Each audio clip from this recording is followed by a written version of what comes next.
was told not to accept. Right. All right, planning board, we are live. We are recording. Phone lines are opened. Go for it.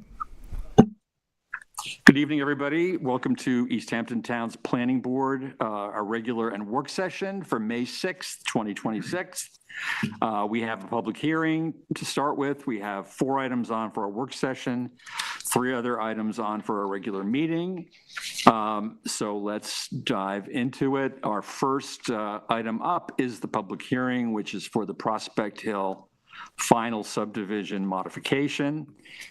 So Sarah, that's you for the planning department, and that will be Lou. Can you take Ava's place on that one? Sure. Okay. Yes, you may have noticed that we have 2 members missing tonight. Jen Folks, our vice chair, and member Ava Warren are both unable to attend tonight. So first, Brittany, are we good to go? Are we Have properly noticed? And the mailings, yep. Okay, all right, great. So Lou, do you want to read the public hearing notice? If I find it. Let's see if I have it at the top of the page.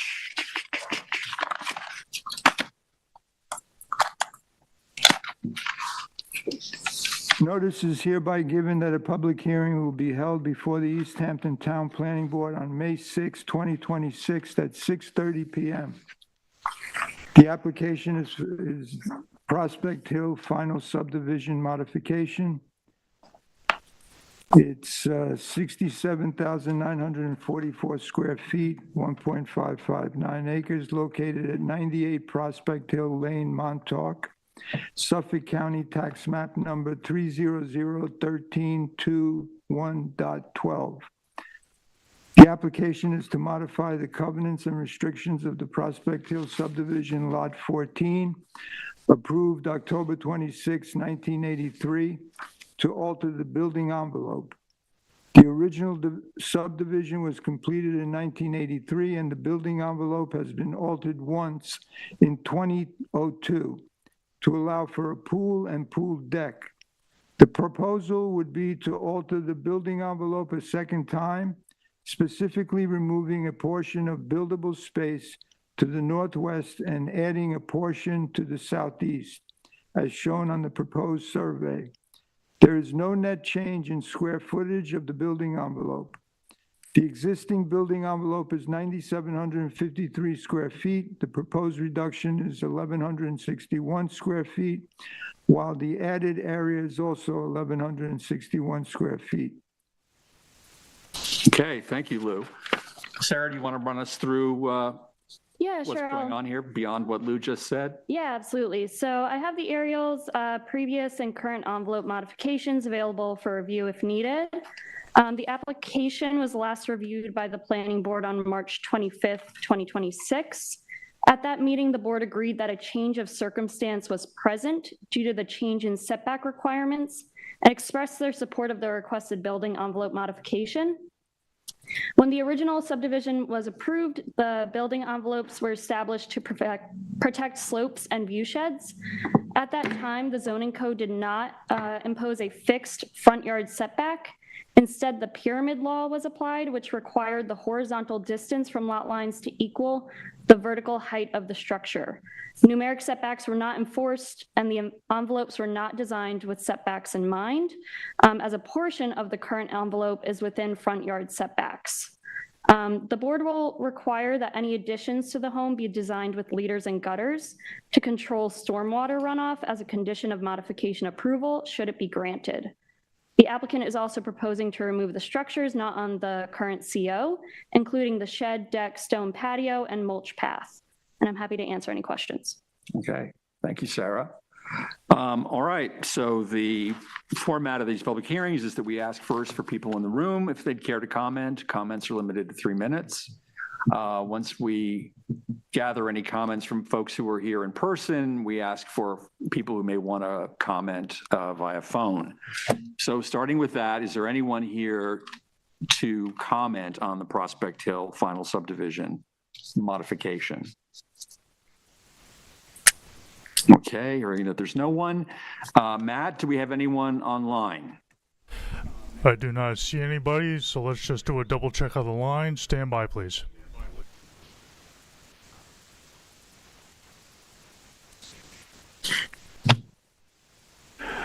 Okay, and I am calling in from the landline, and everything sounds great, and you have 0 callers.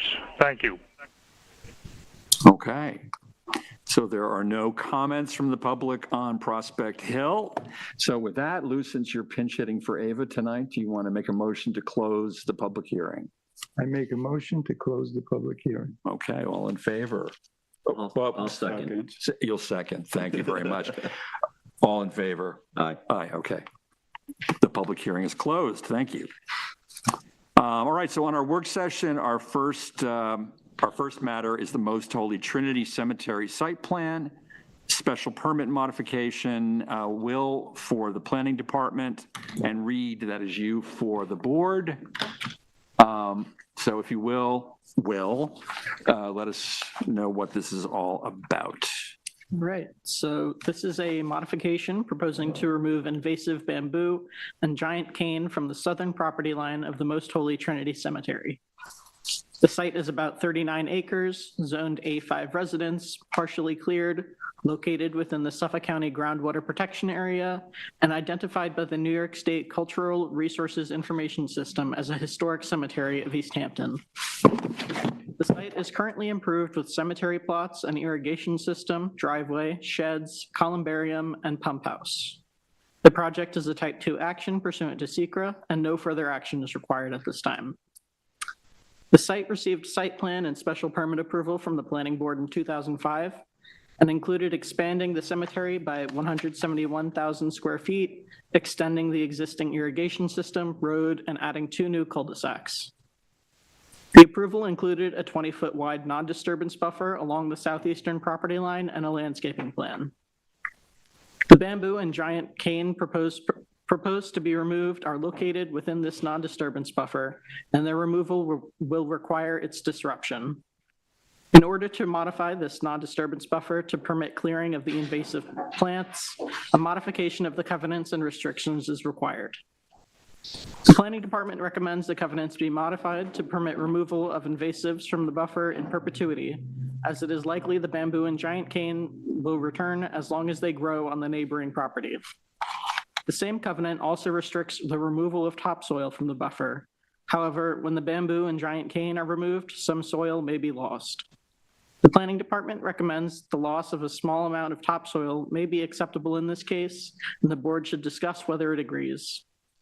The applicant proposes to revegetate the area with bayberry, low bush blueberry, and/or huckleberry. The applicant should ensure native or non-invasive species are used in this revegetation plan. Should the board agree the modification is appropriate, and the Planning Department will work with the town attorney and applicant to draft language permitting removal of invasive species in the buffer, provided the area is revegetated with an adopted revegetation plan. A specific provision of the covenants and restrictions from the 2005 site plan approval require a public hearing to be held if they are proposed to be changed. As such, a public hearing will be required for this application. In conclusion, the board should discuss whether this modification is acceptable, and if so, if it is complete and ready for a public hearing. Okay, thank you, Will. Does the applicant wish to be heard?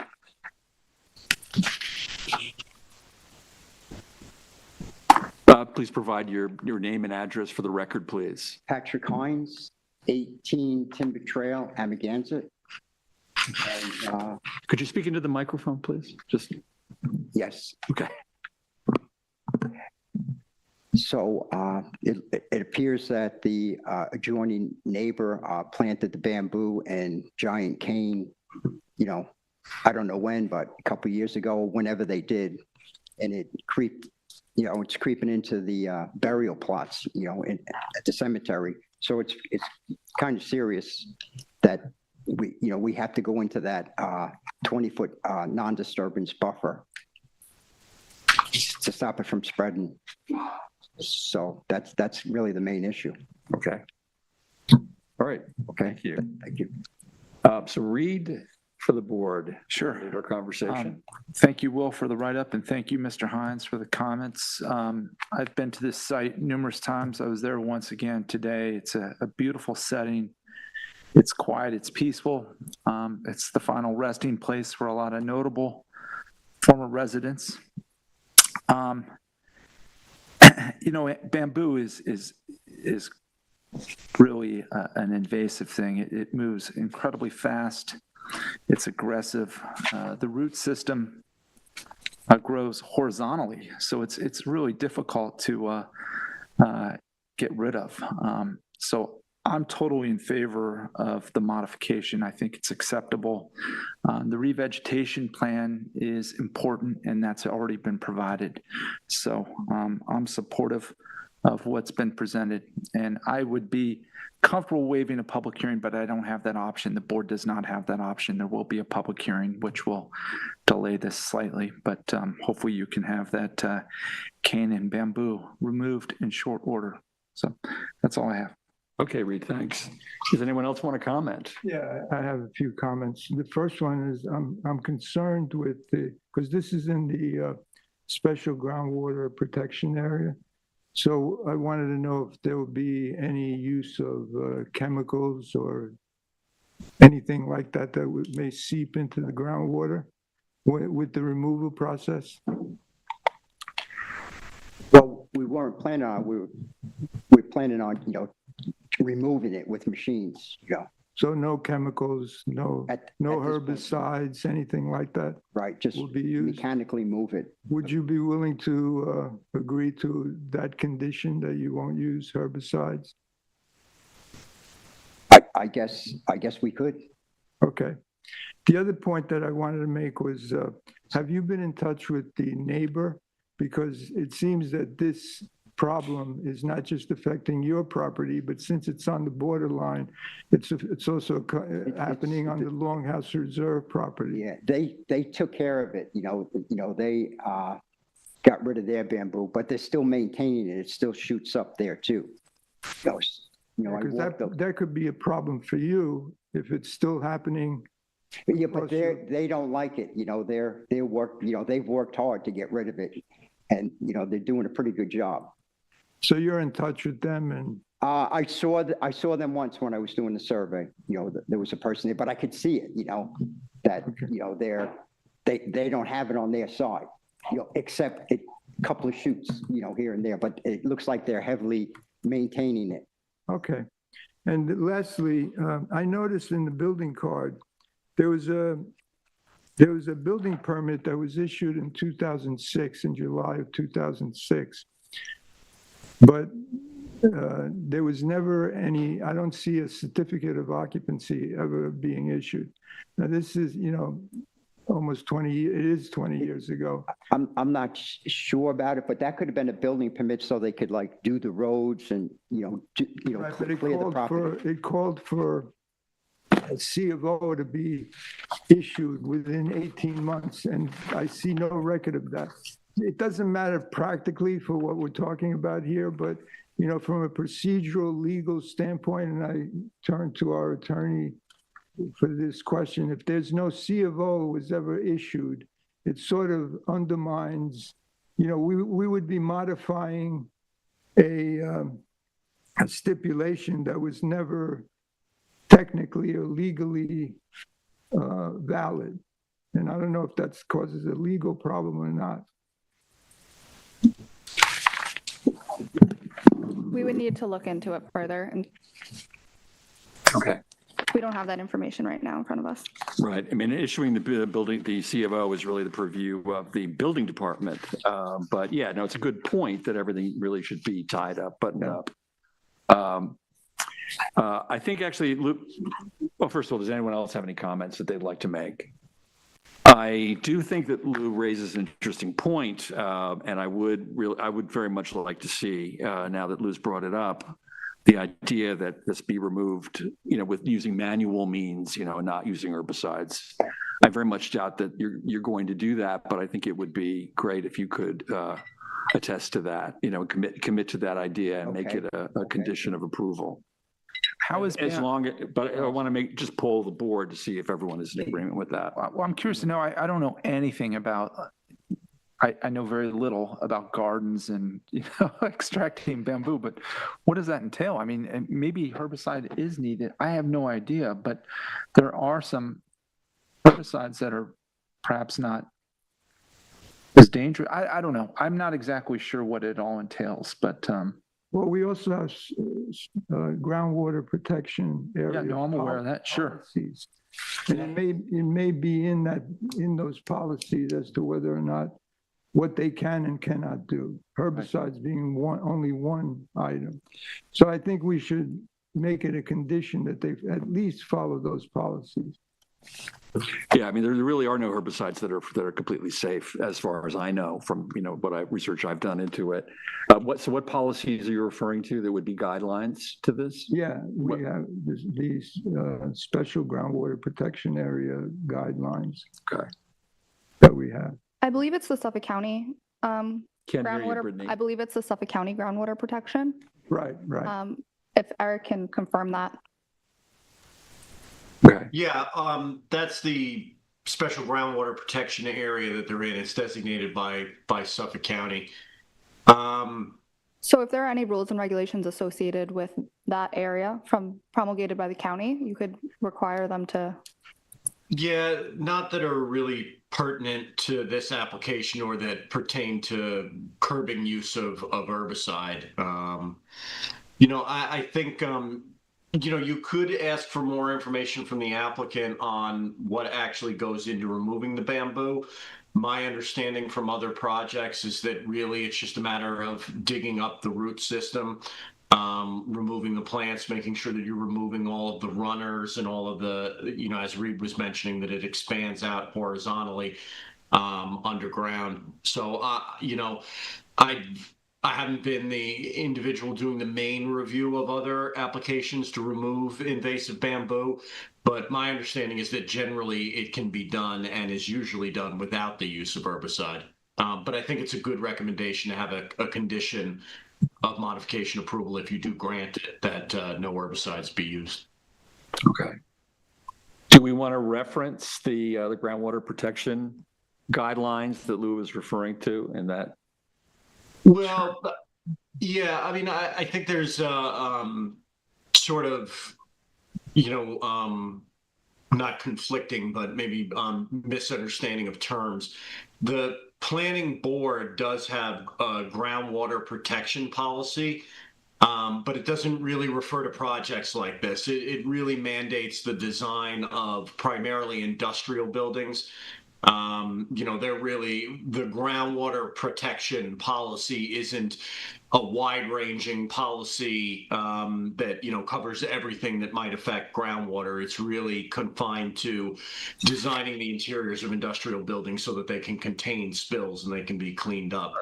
But as far as the, it is a fact that it's in the South Fork Special Groundwater Protection Area. But, getting back to sort of the original question, I'm not familiar with any specific guidelines they would have for removal of invasives or, really a project of this type. All right, well, we can work on the wording, but I would propose that we just, for now, just poll the board to see whether adding some terminology to this, making it a condition that herbicides will not be used, specific language to be vetted by legal and the planning department. And I think we can move ahead if you agree that that's the case. But first, let's see if everyone is. Yeah, I think the applicant said that that's what they're going to do. So if they intend on doing that, I don't see they would have any problem attesting to the fact that that's what they're going to do. Okay. So I think we should make it a condition. Yeah. Yeah. So make it a condition. Yeah, Bruce. I agree. Okay, yeah. Okay, so unanimous. So we're going to add that condition. So the questions here are, does the board find this modification as just amended acceptable? Yes. Yes. unanimously. Does the board find this application complete and ready for a public hearing? And I think we can say yes to that, and we can be working on this language. Yeah. Do we As want to do put that. in there pending whether or not they have a C of O, or it doesn't matter? No, Okay. it's not really our purview. All right. Thank you very much, Mr. Hines. Thank you. All right, our next matter up is the Springs Brewery site plan, and that is Chris Stecker for the planning department. And Lou, that is yours for the board.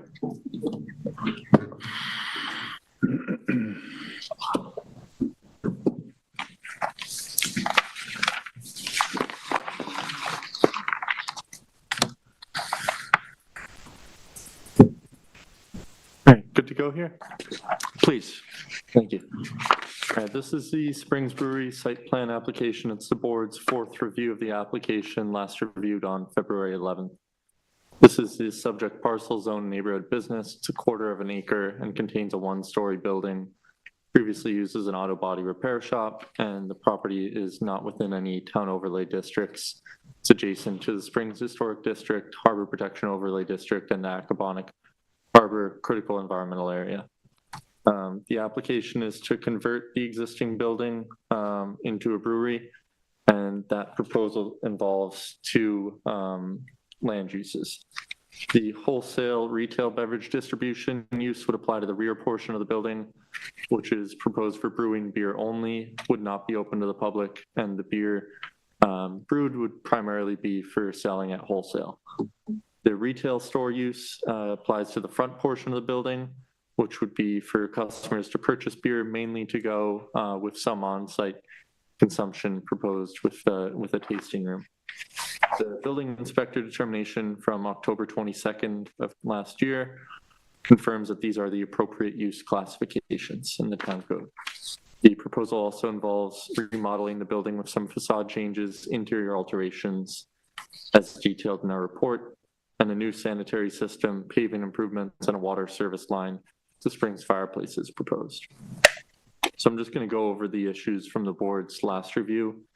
The board agreed that additional information was required to meet submission requirements. The applicant provided these items in accordance with the planning department's previous report to just add some details on signage, elevation drawings for the retaining wall and fence, and correct some minor discrepancies. The town consulting engineer did mention that details on the proposed retaining wall need to be amended to include a cap on the top that's only about 4 inches, and wheel stops need to be placed for the parking spaces along that rear property line. The planning department recommends that this should not withhold the board from considering the application complete. Instead, we recommend that this is something that could be provided for planning and our consulting engineer to review administratively. It's a minor detail just to make sure that the parking arrangement is safe along that rear property line. The next, as some of the board members may remember, there was grass strips proposed in the driveway in the last iteration, and the board agreed that paving improvements should be provided throughout. I was also just given that the driveway is always going to count towards the coverage, and the applicant since revised so that it's a gravel driveway throughout, and the planning department satisfied with that revision. And we also note that the total lot coverage now conforms with the town code. That was done by adding some additional green space along the rear property line. Next was regarding noise standards. There's some exterior equipment along the southern facade here. And we just needed some more information to show that it's going to demonstrate with town code noise standards, and the applicant did submit a analysis by their architect as well as specification sheets. There's a chance that the generator may slightly exceed the nighttime levels, measuring at 58 decibels where 55 are allowed at night. However, this cannot be fully proven, and the generator would only operate during power outages and periodic testing. So planning department finds this acceptable for proving conformance. Next was regarding retaining wall. There's a engineer recommended project limiting fencing around it, and the applicant has since provided that we find that acceptable, and we just recommend that the planning department go out and inspect the limiting fence prior to a building permit being issued. The next was in the previous floor plan, the employee restroom opened directly into the space used for brewing. And that was an issue. They've since revised their floor plan to provide a buffer area. And now the fire marshal has signed off on the project for as far as building code goes. The last point from the previous review was that the board requested the applicant submit a narrative clarifying the proposed tasting room operations and seating plan. The applicant provided a narrative of the proposed operations, which details that the primary function of the space is selling directly to customers for off-premise consumption. Beer would be sold for limited on-site consumption with point of sale transactions, so no like running tabs like you would see at a bar use. The planning department finds the description acceptable and notes that it appears to align with the building inspector interpretation. And we also note that tasting room is a regulated feature, is a feature only regulated by the county health department. So you'll see that classified as a use on some of the plans they submitted. But as far as the town's concerned, we just consider that whole area to be part of the retail use. One new issue, the thing to go over is just waste disposal. Previously, they had a dumpster enclosure proposed that has been removed. So we just think it would be, we recommend the applicant just explain how they're going to manage waste, but we don't think, if the board finds that the waste management is acceptable and it doesn't involve any new structures or alterations to the plan, it shouldn't withhold the board from considering the application complete, provided that they're not doing anything that would alter the plans. And then the wholesale retail beverage distribution use, which is what the brewing portion of the building is classified as a special permitted use in the neighborhood business district. So our report details all of the special permit standards for the board to consider, which you must before considering this complete and ready for public hearing. And I just note the planning department finds the proposal does conform with these standards, as we've sort of gone over them as we've reviewed this application a few times. And then the other approvals are the architectural review board approval will be required and county health for the sanitary system. So in conclusion, it appears complete and ready for public hearing. Board should determine whether the planning department can review the parking wheel stops administratively, if we should inspect the project limiting fence prior to a building permit, and whether the sound analysis and narrative are acceptable. Lastly, the board should determine whether the proposed waste management is acceptable and whether the proposal meets the special permit standards in the code. Provided the board agrees with this all, the application is ready, complete and ready for public hearing. Great. Thanks, Chris. Does the applicant wish to be heard? Is that, no? Okay, great, thanks. All right, so Lou, this is your application. Well, first of all, I want to thank the applicant for their patience. I know it's been a rough road, so I'm glad we're at the finish line. I think we've taken care of almost all of the issues. You've addressed all the necessary site plan elements. Your revision to replace the grass section of the driveway with gravel is satisfactory. The potential for the backup generator to slightly exceed the nighttime maximum is acknowledged, but I accept the planning department's assessment that its intermittent operation during outages of testing is manageable. I also agree with the planning department's recommendation to allow administrative review of the retaining wall detail for the 4-inch cap and wheel stop. And I agree with the planning department's recommendation that the planning department should inspect the project limiting fencing prior to the issuance of a building permit. But I suggest that this inspection should be a condition of approval. The omission of a dumpster enclosure is a concern. Ideally, I would ask that the applicant resubmit a site plan, but I don't think that's really necessary. I think a narrative would do that includes a properly screened dumpster enclosure addressing the aesthetic and sanitary concerns. And lastly, I think it would be a good idea to get a more detailed landscaping and lighting plans, to name the types of plants and placement, and that to ensure that we have adequate screening, and also to know what type of light fixtures and placement to avoid spillover into adjacent properties. Other than that, I think the application is complete and ready for a public hearing. Okay. Actually, I do have a question for the applicant, if you wouldn't mind coming up.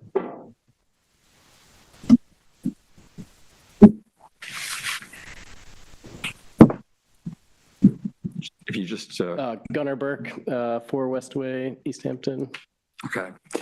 Yeah, so I asked you up just so we can take care of everything that we can tonight, so we don't need to, have you come back again. How do you plan to deal with waste? Do you plan on keeping it internally? Do you have bins that you want to put out, like the blue recycling bins? We plan to deal with it internally, and the majority of the waste will be spent grain that will be picked up regularly by a local farm. And then the rest of the waste will be internal and in a rollout cart that will be picked up. Yeah. All right, good, thank you. Yeah. And can you give us a sketch of the landscaping plants, the type? There is, we have a plant list and landscape elements noted on the landscape plan. We also have the lighting plan as well that shows, I think, everything that you asked for. So, I can confirm that, Lou. We already reviewed the landscaping and lighting. They appear to meet all the standards that the board and the code call for. Okay. As far as spacing, and they've used a lot of native plants, and all the lighting is compliant. Okay, great. Thank you. Any other comments from anyone or questions for the applicant? Okay. All right. Thank you very much. I do have one other comment. I do agree with Lou that we should make inspection by the planning department of the project limiting fencing a condition. And also another condition that I would like to see is to make operation of the brewery subject to what's been outlined operationally in your narrative. Right. So I think we would add those two things as conditions if everyone feels comfortable with that. I think it's important on the operations piece of it that, a future owner perhaps not sort of misinterpret what the tasting room was really meant for, and kind of keeps it in the spirit that we all have agreed to. Right. So if everyone agrees with that. Yeah. Okay. All right. So with that, hold on. We do have some questions to ask. Does the planning board agree that the planning department can review the proposed wheel stop revisions administratively? Yes. Does the planning board agree that the sound analysis is sufficient? Yes. I find, just as a comment, I find it interesting that the 55 decibel limit, there's virtually no generator out there, right, that doesn't exceed that. So it's an interesting thing. We may have to change that. Does the planning board agree the submitted narrative is acceptable? Yes. Okay. Does the planning board agree the proposed methods for waste management are acceptable and do not require a revised submission? And that being that you're going to keep waste internally. Do we have a narrative?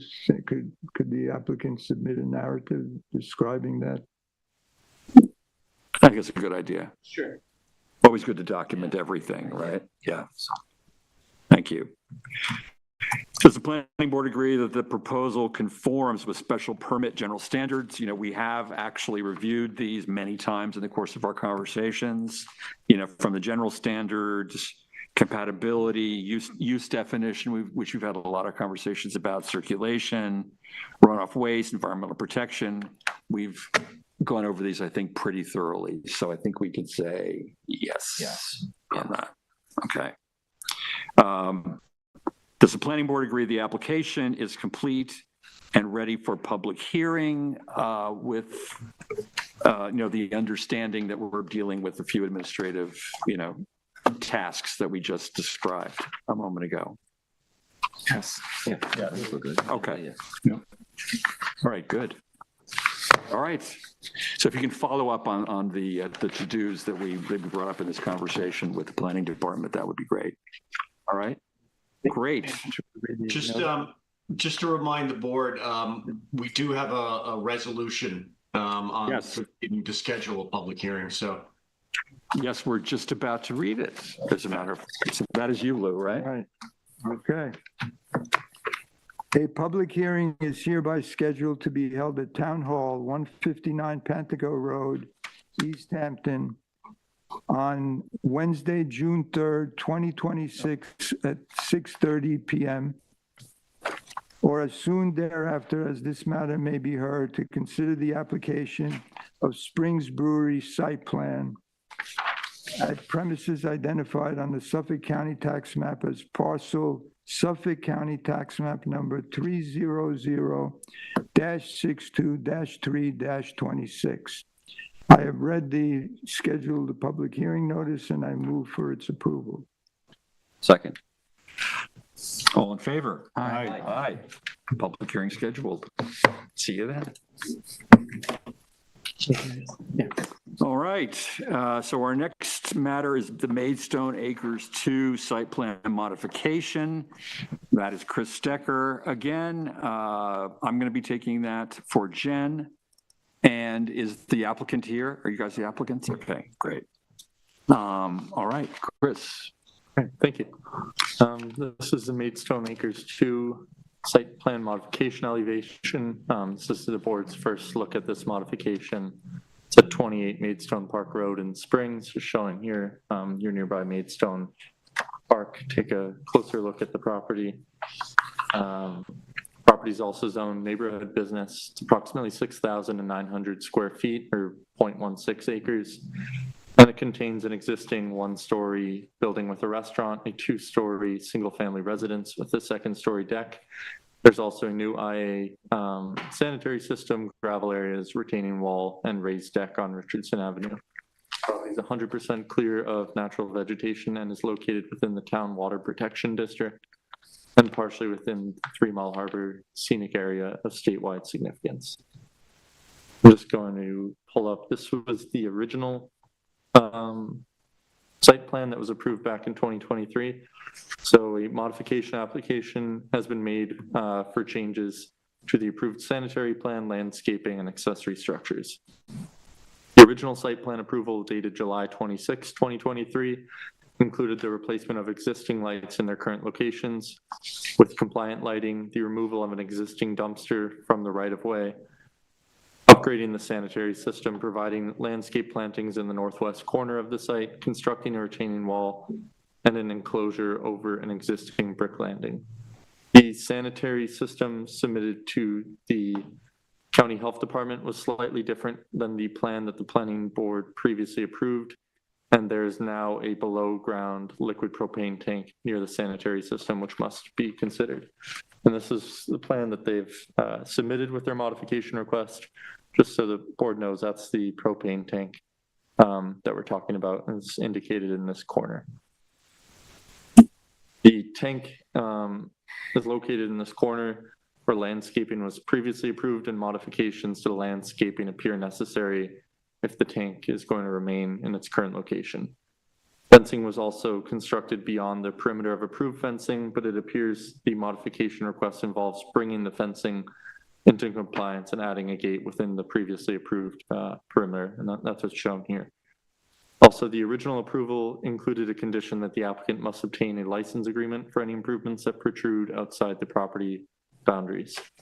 The applicant has since decided to relocate some of these protrusions within the property's boundaries, which is a little less than what's subject to that license agreement. And as shown here, you can see they're proposing to bring some stairs and whatnot along Richardson Avenue within the property boundary. So just going over issues for discussion, the planning department's understanding is the site's currently out of compliance and was recently issued a stop work order by the Ordinance Enforcement Department for work that was done without a building permit, and the applicant should move expeditiously towards compliance with the previous approval or expedite their timeline of seeking this modified approval. Regarding the State Environmental Quality Review Act, it's a type 2 action pursuant to SECRA and Chapter 120 of the Town Code. Therefore, no additional environmental review under SECRA should be required. And then I'm just going to go over the existing conditions. So the stop work order, as I mentioned, was issued when they removed some protrusions from the right-of-way, and I'm just going to pull up some pictures of the items just as I go over them and make it a little easier for everyone to understand. So during a site visit on April 17th of this year, the planning department observed that the elevated deck does not have any staircase or railings and therefore should not be used for safety reasons.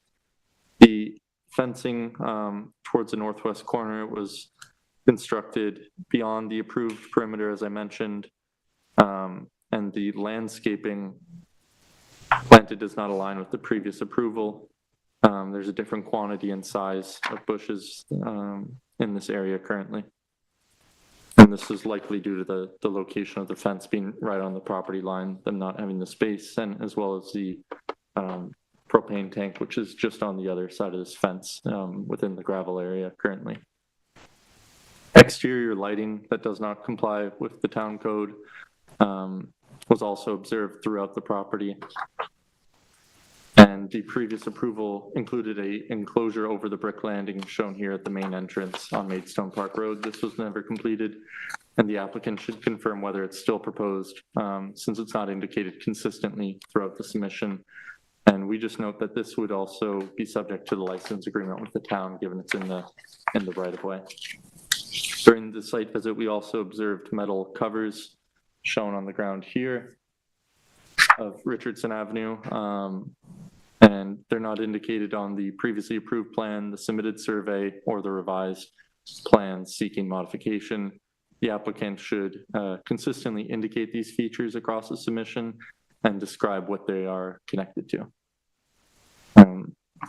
I've already gone over the license review requirement, so I'll skip over to outdoor dining.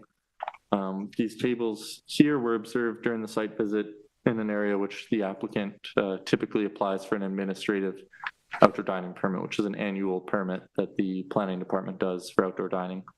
And the applicant's reminded of the condition from the original approval that stated that they need to apply for it on an annual basis unless they seek a permanent approval.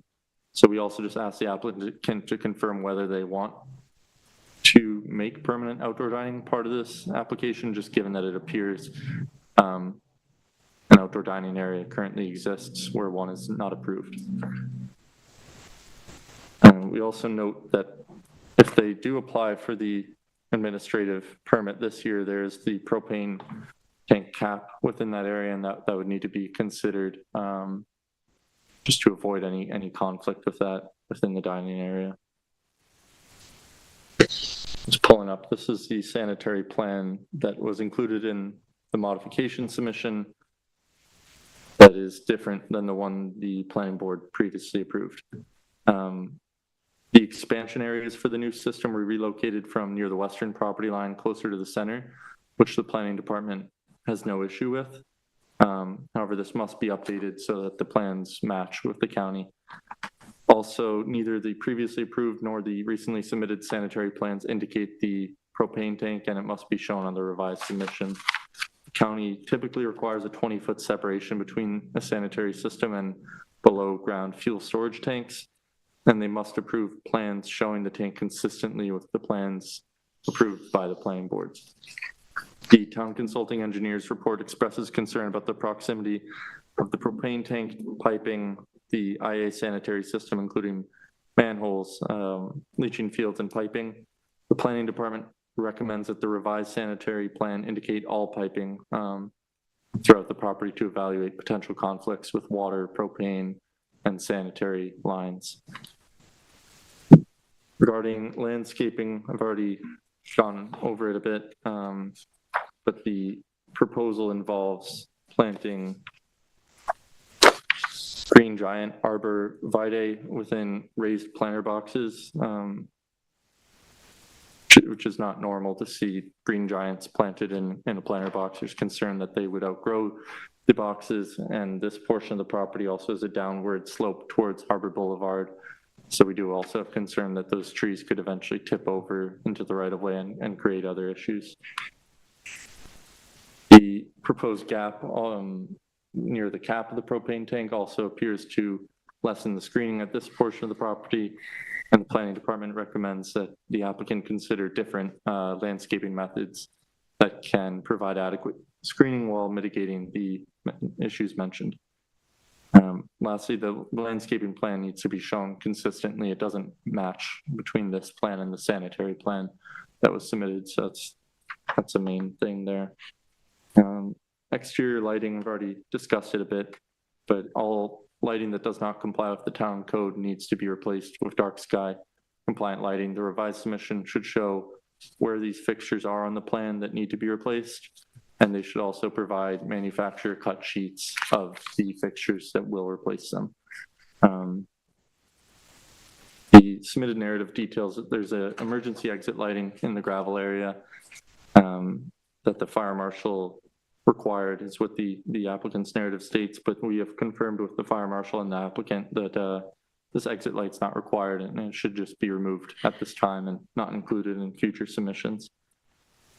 And I just note that our report and the photos that we have is not an exhaustive list of non-compliant lighting, and it's really up for the applicant to go out about the site and make sure that all the lighting conforms. And then briefly going over the necessary submission items in the town code, the following items we believe are relevant and should be required by the board. That's indicating the propane tank consistently, as well as the metal covers along Richardson Avenue, including on the sanitary plan. The enclosure over the main entrance to the restaurant should be indicated consistently if it is proposed. Lighting, I've already gone over, we need those details as mentioned, and landscaping should be indicated consistently. One item we don't find relevant is the gate along Maidstone Park Road. For this review doesn't appear relevant, but the architectural review board may require those drawings. Briefly, just going over the fire marshal findings attached to this report dated April 14th, did sign off on the proposal. However, then shortly afterward, the fire marshal noted that there may not be adequate clearance over the external air conditioning unit. I'm just gonna pull up a picture. It should have, I think it's a little back, but you can see here. And the fire marshal has since provided updated comments. Basically, any AC unit needs 5 feet of clearance over it for heat exhaustion. It's a fire hazard, and currently there's less than that in that area, and their proposal involves building a staircase over this unit, which would create a further issue. So the applicant should consult the fire marshal or just find a place to relocate this unit that doesn't create that issue with the building and fire code. In addition to the issues mentioned by the engineer regarding the piping throughout the property, he also included some comments about design criteria of the retaining wall and mentioned that it should prove that the retaining wall can support the load of a parked vehicle. The planning department's reviewed this and gone over it a few times, but the previous site plan approval included 0 parking spaces. There's no parking permitted on the site, so the applicant is reminded that parking anywhere within the property boundaries is prohibited. Therefore, design criteria should not be necessary for the planning board's review, and we're all reminded that there's no parking on the site. Other approvals that are necessary with this modification would be a modification from the ARB and then county health department approval, which again needs to show all these features that we've gone over consistently with what the planning board is looking at. So in conclusion, the application is incomplete pending the resolution of the issues mentioned. Revised submission must clearly indicate proposed and existing work consistently. Applicant should confirm whether they intend to propose a permanent outdoor dining area. Propane tank and piping throughout the property should be indicated consistently, and the applicant should explain what the mentioned metal covers are connected to. The applicant should consider different landscaping methods. Exterior lighting should be brought into conformance, and specification sheets should be provided accordingly. The missing submission items should be added. Adequate clearance over the AC unit should be provided, and the applicant should move expeditiously towards compliance, and the board should discuss these issues in detail to determine what information will be required in the revised submission. Great, thank you, Chris. I have two questions for you before we go to the applicant. Does the applicant have a license for the current ramp at the entrance that exists now, or is it just for the proposed enclosure of it is a question? I believe there's no license agreement in place. Brittany, there's still no license agreement for the structures in the right of way, is there? There's no existing agreement for Okay, the all right. structures in the And right-of-way.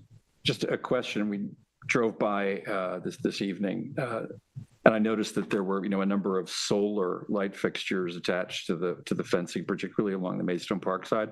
Are those non-compliant? Because the light actually, those. Are they non-compliant with dark sky?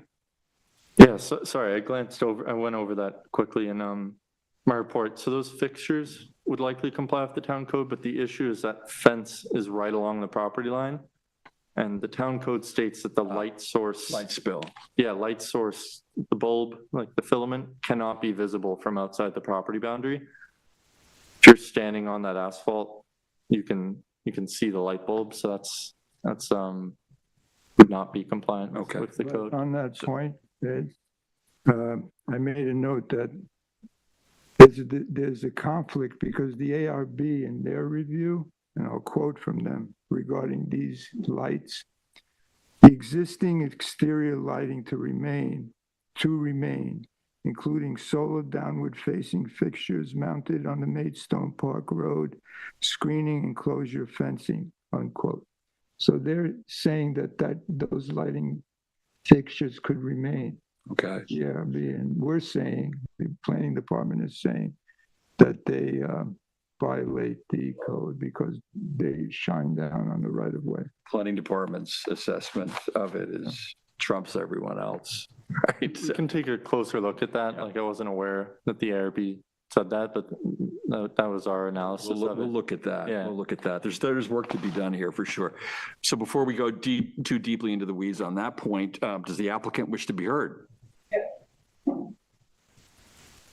Name and address, please, for the record. It's Rich Girardi, 11 Bonnock Woods Lane, East Hampton. And so I guess in regards to the propane tank and the planting bed, because and I think we've submitted a response to each one of these items with all your requests, so I'm not sure. Okay, If you got that. When did you submit them? Yesterday, I think. Yeah, so we wouldn't have looked at it for this meeting, but we'll Okay. definitely look at them for the next review. All right, so we gave a response to each and every single item that was listed on there with a detailed plan in place. But if you are going to be reviewing it, one thing I think there's a misunderstanding with the planting bed for the Green Giants. It's not a planting garden bed. It's proposing an 8-inch border around the planting garden with no bottom, just to retain the dirt because there is a slope. And 2, just to define that space. And also that 8 inches of bed is going to give us 8 inches more of soil to plant the Green Giants above the propane tank, so there's no issues. So just to be clear, so the fence is now moving 6 feet or so toward the building, right? Correct, yeah, that's correct. So the planting bed is going to be in that space, and the gas tank cap is outside the fenced area. That's correct, yeah. Okay. The issue we have with this sanitary plan is every single square inch of the property is completely consumed with leaching field pools, and as you guys can see, so what we were told on site, the health departments, they've issued multiple variances, and you'll see that in our response from our architect an engineer, that there's multiple site variances. As the project was going on, they had to allow variances for everything because nothing could fit exactly what the plan was proposed originally. So that tank was proposed to be there and they inspected it. So I think one thing is because those leaching galleys are about 12 feet deep and the tank is maybe at most 5 feet deep at one point. So there's no way that that leaching would affect those tanks. Right. Essentially. Well, that'll be up to the county health department to determine whether that's adequate or not. Exactly, yeah. We're just waiting for that information back from the county. So just to be clear, it's not a planting flower garden. It's literally a 8-inch railroad tie retaining, we'll call it a wall, but garden edge to retain the dirt and give us a little bit. Well, that still could be problematic as arborvitae's grow and roots spread, right? Of course. I mean, we could go back to the original approved boxwoods, but I think planning wasn't happy with the screening that they provide. So we're trying to find an alternate option. I don't really know what that would be that is that large and, it's easy to retain. You've submitted something, the way that we work around here is that things need to be in, it's Friday still, right? The Friday before the meeting is the deadline for responses, right? Yeah, that's when the agenda's finalized. Okay. Yeah. So, you've given some responses to most of these questions, it seems. And, Yeah. There'll be an opportunity to talk to the planning department about them and to kind of make your pitch for what kind of vegetation you see there and can get some input on that from the planning department. Absolutely. Things that I see, as the things that we need to work on are, the license issue, right? If the ramp in the front is not a license agreement with the town to have it there, you'll need to get one. If there's going to be an enclosure, if one of those is going to be proposed, that obviously is part of that as well. Do you intend to create an enclosure there? No, not all. That was something the tenant wanted way in the beginning. That should have come off the site plan at some point. Licensing, I think it's in the hands of the town attorney's office. They've been trying for months, over years now, to finalize some kind of an agreement. At this point, we're like, well, we're just going to remove what we can from the right of way. And I think the only thing that's going to be left is the ramp to the front door because we need handicap access. So, okay. So you're saying that there is a proposed licensing agreement in play at the moment. I think, is that? There have been discussions about a license agreement. There have been discussions about a license agreement, and that's the intent, is to have a license agreement, but we can't begin working on a license agreement until we know what we need to license. So right now, there are structures within the right-of-way that are intended to be removed. If those are going to be, we need a list of what's remaining. Mm-hmm. And then we can talk about the details of a license agreement. Okay. makes All right. sense, yeah. So yeah, to Brittany's point, we just need to be clear about what needs to be licensed and what doesn't. And it sounds like now your intention is to get it down to just the front ramp. Yeah, that's our goal. Right. If you want to speak, you need to come to the podium.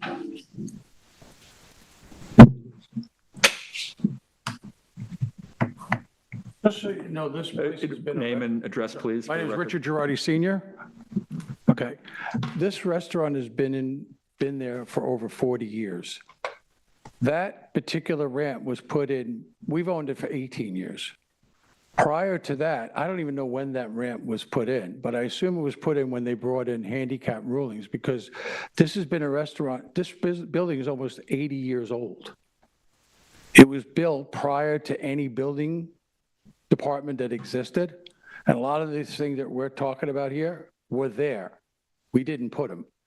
They were there. So as far as the license agreement goes, we probably occupied the property more than the requirement is to claim it, which we're not even thinking of doing. We just want to keep that only. We were able to move everything else out of the right of way, which I thought the town was thrilled about, because when we had a Zoom meeting, we spoke about it, and everybody from planning seemed to think that that was a great idea. But I did say at the time at that meeting, the only thing we can't get out of the town is that ramp in the front. And that's because we have to meet handicap responsibility, because the door actually could be outside of it, but it can't be with a ramp.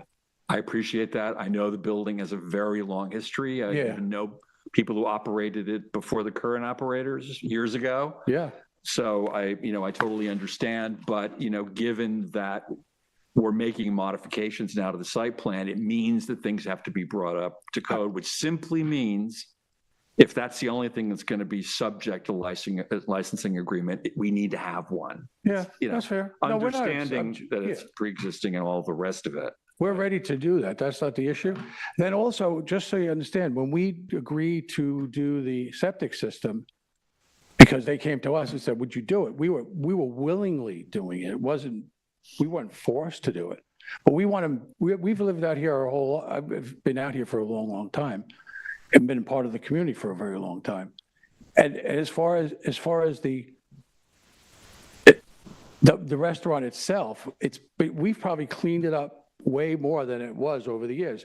So by putting in the septic system, even the health department said, gee, there's no way you could actually bring this to what the new standards are completely. And they would have needed many, many variances. So they automatically just granted the variance because in their opinion, this was the best thing that we could do for the environment, was to put this new system in as best we could. The problem was we had a limited amount of space to be able to place this system. So even when they designed the system, they weren't sure exactly how it would be laid out. So it had to be laid out. And the health department was part of this. They had to come out and inspect it and all that kind of stuff. So it wasn't like we just haphazardly did stuff. But right now you have a brand new grease trap. You have all these brand new systems that aerates everything. It is completely 100%, maybe more than 100% better than what was there before. So just to say, we appreciate the work that you've done to bring this up to snuff. It's our job to just determine that everything is buttoned up and legal, right? That is our job. We appreciate the work you've done. Oh, yeah. We know it's a constrained site, so. Yeah. Yeah. No, I'm just bringing that up because I don't know that everybody knows the history of the Yeah, I property. think That's what I'm saying. Most of us do. And then also with ARB, we went through the whole ARB, inspected, and they've already signed off on the lighting and things like that. So that wasn't something we changed. We did what they said and we complied. We gave them all the and they completely signed off on it. I understand that you guys override that, but I'm just pointing out the point that we did go through the proper procedure and spend all the time to get to this point. Okay. And there was two other, but let me just finish because I want you to understand the process. Then there was a few other lights that were existing on the building, would never part of it. Nobody ever brought it up until later on. And we immediately changed them to dark sky applicable lights. Okay. All right. As I said, we appreciate all of that. We're almost there. So let's. Okay, get the rest cool. of it. All right. Yeah. That's really what we're looking to do.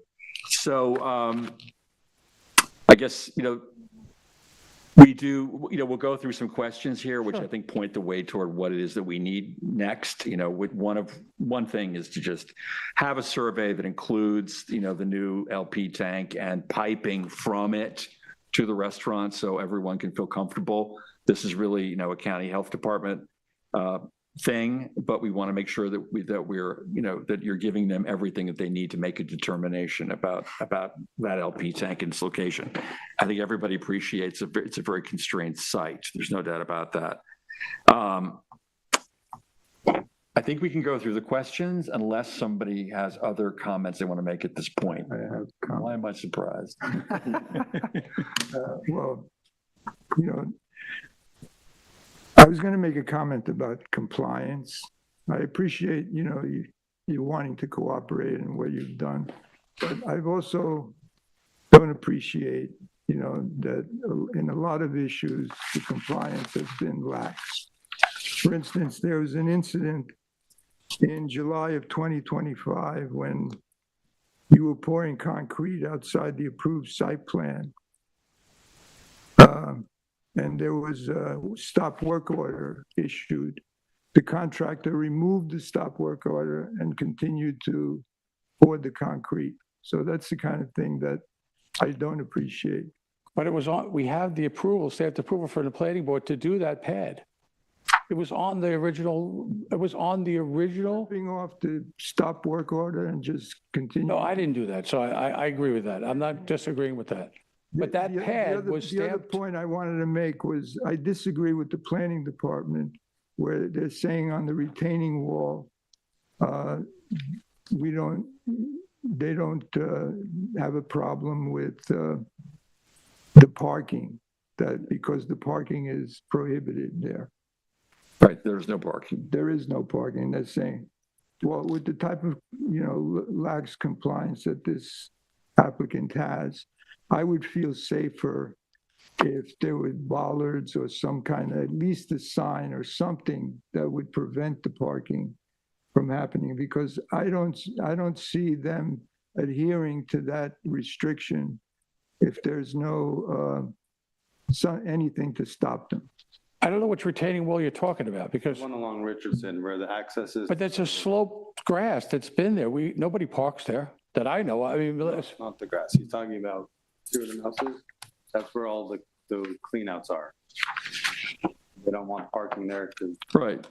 that's what he's. oh, you're talking about down below. Yeah, the problem is that the engineer in his report wanted to confirm that retaining wall or that area is structurally sound in case you do park on top of it.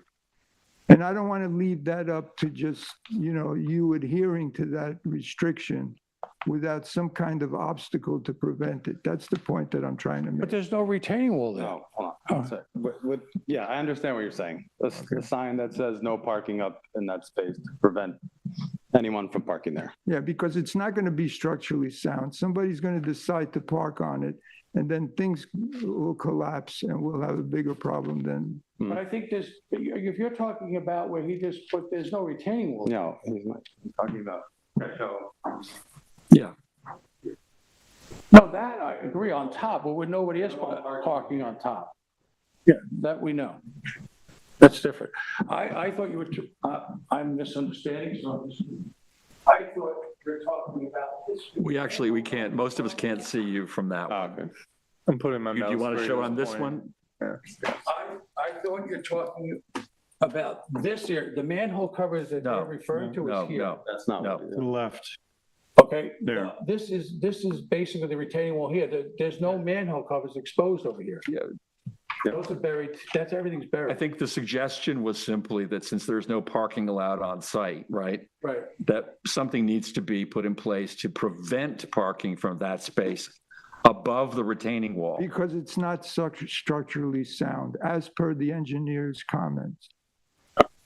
Yeah, I think it is, and I think we have an engineer's letter saying it is structurally sound for vehicles, but that That's was not what the originally. planning department. But they're prohibited in any case. Yeah, so it doesn't matter Yeah, no, anyways. Yeah. that we know, Yeah. when nobody's talking there. So I thought you were talking about. Yes, we got below.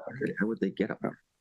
There's a very steep Yeah, incline from Harbor Boulevard up to it. Oh, on the other side. Yeah, on the Harbor Boulevard side. Yeah. But it's a very steep Very. climb to get into it, right? Mhm. So the point is, the engineer made a comment that he felt that should be structurally sound to withstand parking. The planning department says that's not necessary because parking is prohibited there. Correct. What I'm saying is, that's not enough for me. Because somebody's not knowing or inadvertently or whatever, for whatever reason, is going to, because they can park there, it might cause a big problem. I don't see that as being unreasonable. No, that's not unreasonable.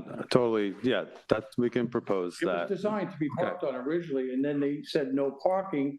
But the architect that designed that retaining wall was under the consideration that was going to be a driveway originally.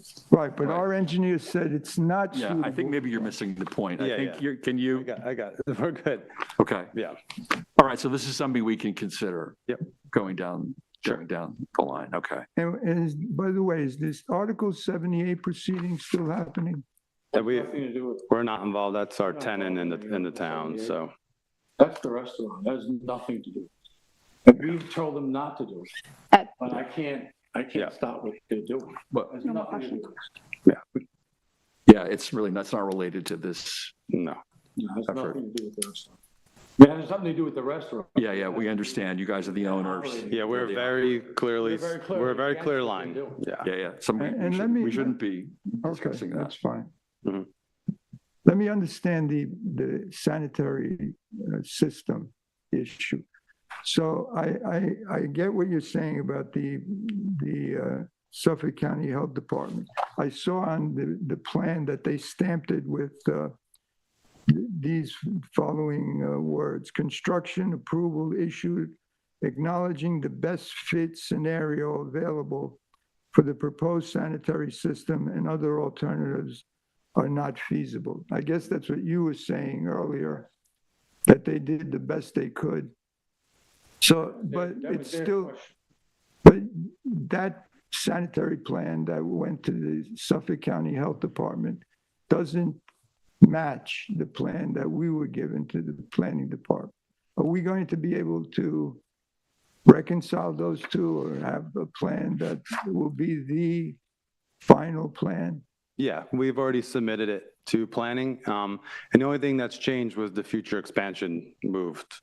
Other than that, it's still the same. Okay. And what are we doing with that propane cap again? It's going to be outside the fenced area. Okay, so it won't interfere with the dining area. No, not with the dining area. Okay. Yeah, it's outside the fenced area now. And the string lighting is going to be taken down. Yeah, I don't think it's there. The air conditioning unit, Well, we have to see, there's a little bit of an issue there because we can't move it one way because the oil fill up is right there. And then we can't move it anywhere else because then we'll be off the property line again. And the only way I'm seeing now is possibly modifying the landing of the deck on the corner of the property to maybe move the unit on the corner there to make sure that we have a clearance of the deck. To move it to the opposite side of that deck? Can we see a picture of it, Chris? Sure. Yeah, I think if you cut the deck in half, you can move it to that east corner. Something like that. I don't think there's a requirement of the landing size out of there for egress or anything, so. Can you see it? I could, No. what we're talking about? Yeah, we see it. We see it. Yeah, I Okay. see. What I'm saying is, instead of having it here, move it here. So it's outside of the deck. Well, I think that we is gotta actually cut the off deck the back. property at Yeah. that point. No, on Be at the this corner. side, it's still our property. Oh, is it? Okay. Yeah, still our property actually goes Yeah. up to the fence that's existing to the neighbor. Okay. So it would, so see here, it's off the property, it's under there. We could actually fit it on this side of that. Okay, so we have to find a place to put it. We have to find a place, Yeah. but we're Right, also running out of space I on did it. notice, by the way, that you have put stairs in there on the. We had, yeah, they're open for business now, yeah. Yeah, okay. Normally, we've never need a building permit to move the stairs from one side to the next, and they just got caught up. and you realize that the building permit expires on July 1st. So we have 2 months. Yeah, we may have to renew it. Can be renewed. Yeah. Well, we can do it, but I'll be honest with you, we just want to get the building permit so we could take all the things off of the site that we talked about, except for the front steps. And then we can get a survey done by Saskia Survey, who's doing it, and he will show everything where it is. And at that point, then it's just really doing the licensing for the front entrance. But he doesn't want to come out and do it until we showed you proposed what we're doing, Yeah, but we want to really have it surveyed. yeah, understood. Understood. So we have a permit now till the 26th, and we were hoping that we could get going back there and move all the stuff away. There's a planter that somebody put, we're going to take out up front. And the only thing will be left that'll be on town property, you'll see that on the survey, is that front entrance. Right, understood. Then it's All a right. matter of doing the licensing agreement with them. Good. So, we're here today just to make clear to everyone what it is that's required and how you move on to that next step, and how it gets cleaned up. Does anybody else have any comments that they want to make? Okay. One question about the mystery steel covers. Oh, the steel, yeah, what are those? That's the lower residential septic system that's down there. Oh, It's on the updated septic plan. I'm not sure why it didn't get reflected. okay. It's just the lids. And they are, just so you know, they're made to be, if somebody drives on them, they're safe. They're load bearing. They were load bearing. Profit bearing. We paid extra money to do that. Gotcha. Okay. We have some questions that we're going to answer as a board, and then we'll be ready to move on. All right, cool. Sure. Anything else, let us know. I mean, obviously. Well, we're going to go through these questions. Do what we got to do. I understand that. I do. We appreciate it. Does the planning board agree with the planning department's assessment of additional information that must be provided per town code 255-6-50, which is necessary elements of a site plan. Yes. Yes. Yes. Does the planning board agree that the applicant should confirm whether an enclosure is proposed over the restaurant entrance? You should, and I think you've done that. The answer is no, you are not going to do that. Does the planning board agree that the applicant should confirm whether they intend to propose a permanent outdoor dining area? That is up to you, but you need either way, whether you're going to do the administrative approach. A question, should we do that? Is that something you would prefer that? That's something, discuss that with the planning department. But the point is simply, we're advising you that you need to take care of it either way, okay? Does the planning board agree that the revised sanitary plan should indicate all piping throughout the property? Yes. Yes. Right, we need to see where everything is and where it's going. Yeah. Does the planning board agree that the landscaping plan should be revised accordingly? Yes, in conversation with the planning department. Does the planning board agree that exterior lighting must be brought into compliance with the town code? Yes. Yeah. Does the planning board agree that adequate clearance must be provided above the external air conditioning unit? Yes. Yes. Okay. And we will acknowledge that you have kind of agreed that as we move forward, you will consider the idea of putting bollards or some other way to block people from parking where no parking is actually allowed on that site above the retaining wall. So let's acknowledge that, if you can put that in the record, Katie. All right. I think we made some progress. Thank you. Appreciate it. Thank you.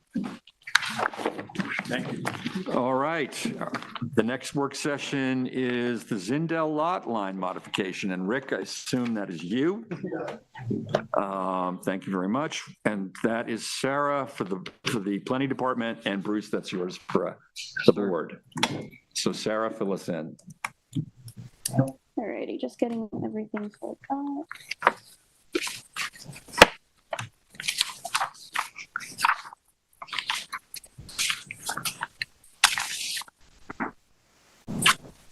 Okay.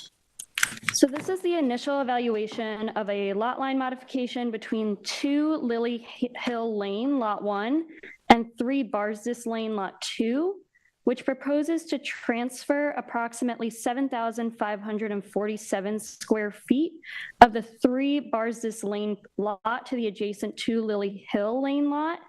Lot 1 is proposed to increase in size from 40,916 square feet to 48,463 square feet. Lot 2 is proposed to decrease in size from 19,265 square feet to 11,538 square feet. The proposed modification would create 1 rectangular lot 2 and add a section to an already irregularly shaped Lot 1. Lot 2 also proposes to remove a portion of its existing driveway. And let me see if I can zoom in a little bit. Yeah, remove a portion of the existing driveway over here. The subject parcels are zoned A residence and are in the special groundwater protection area. Lot 1 is improved with an existing house, attached garage, swimming pool, and cabana. Lot 2 has 2 two-story single-family residences plus a separate 2-story garage or accessory building. The proposed lot line modification would move one of the 2-story single-family residences and the 2-story garage or accessory building to Lot 1. Surrounding properties are entirely residential with the exception of agricultural property to the northwest across Accabonac Road. On to issues for discussion. So this is a type 2 action pursuant to seeker and Chapter 128 of the Town Code, meaning it is not subject to additional review under seeker. This lot line modification would require several variances from the town code, some of which are substantial. The first is lot size. The proposed lot area of 48,463 square feet for Lot 1 would conform with the minimum lot area in the A residence zoning district.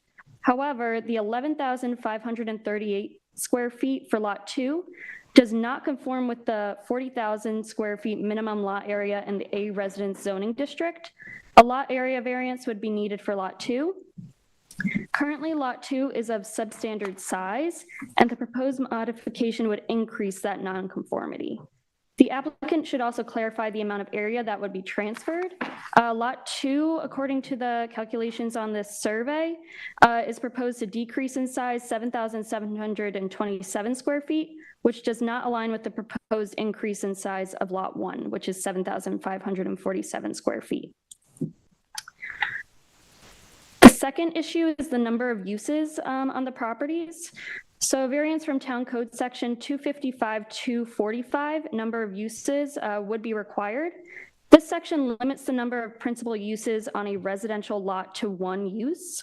The code states any one residential district lot or any one residential property is permitted 1 use. Additionally, 255-245C specifies that each of the individual units devoted to any such use, other than office use, shall be counted as a separate use in calculating the total number of uses on a property. So all that is to say that the 2 separate dwelling units on lot 1 or on 1 lot would be considered 2 uses.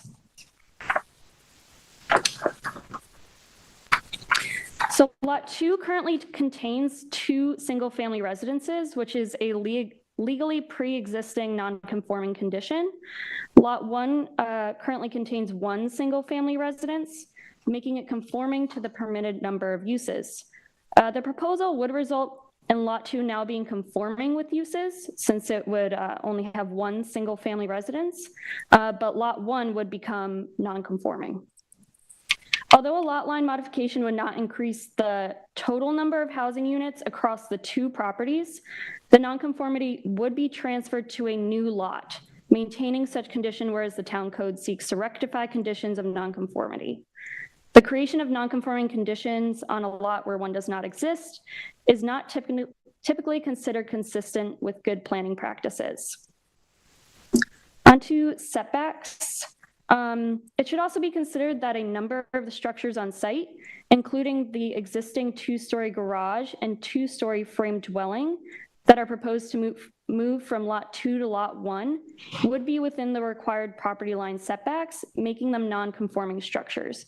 So if you're looking at my cursor, I'm circling those 2 structures. This is the proposed new lot line.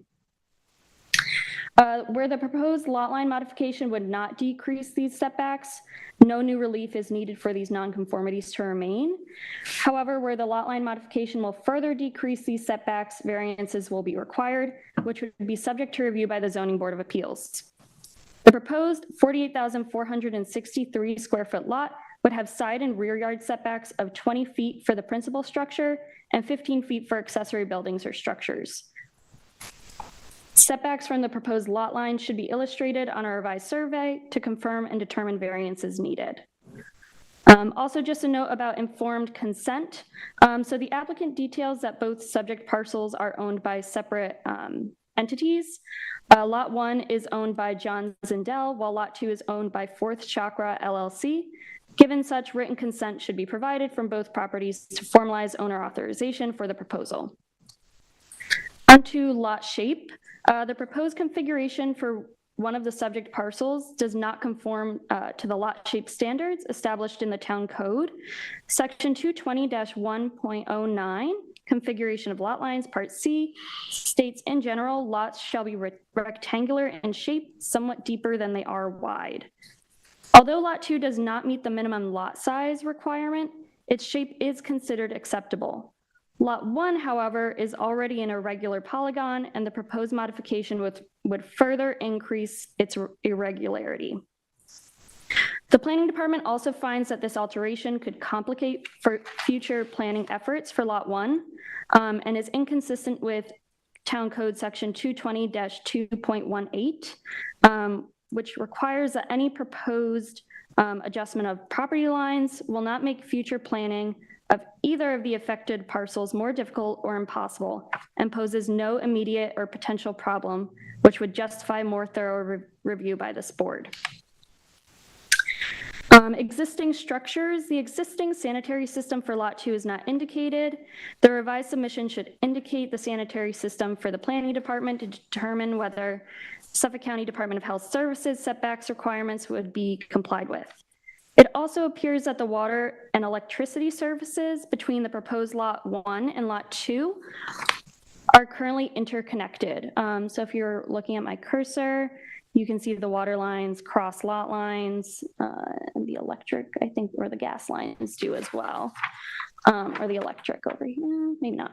Anyway, so the applicant should just clarify how these utilities will be separated, reconfigured, or if an access easement is proposed over lot 2. Into access for emergency vehicles, due to the location of this pool, this single-family residence would not be able to be accessed from lot 1. The applicant should explain how the single-family residence will be accessed and clarify where emergency vehicles would potentially also take access. The board and the applicant should also note that the approval of the Suffolk County Department of Health Services will ultimately be required should the planning board grant lot line modification approval. Variances from the zoning board of appeals will also be required as discussed. So ultimately, the application is incomplete pending the submission of the required items and the resolution of the above mentioned issues. The location of the existing sanitary system for lot 2 should be indicated to determine whether it will meet Suffolk County Department of Health setback requirements. The planning board should discuss whether they generally support the proposal and whether it will impact the future planning for the subject parcels. Access for vehicles and utilities should also be further clarified. The planning department recommends that the lot line modification as currently proposed is inconsistent with town code requirements, would require extensive relief, may negatively impact future planning on the lots, and would perpetuate and create new nonconformities. The board should consider these facts and form a consensus on whether or not the proposal is consistent with good principles, with good planning principles. I will mention that the Zoning Board of Appeals has ultimate authority to consider whether the requested variances meet the town code standards as outlined in Town Code Section 255-850. And I'm happy to answer any questions. Okay, thank you, Sarah. Any questions for Sarah before we move to the applicant? Okay, Rick, I assume you want to be heard? Yeah.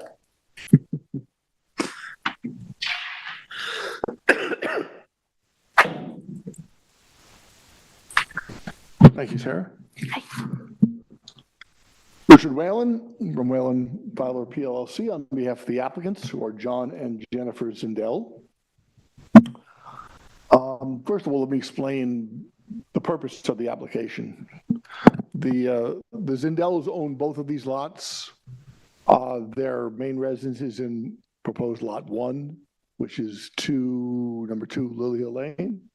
The house on the main house on was number 3, I think, Bars's Lane, the Bars's Lane lot.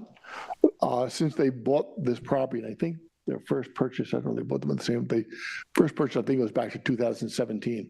So they have, and they currently do rent that main house on Bars's Lane on a year-round, multi-year basis to local residents.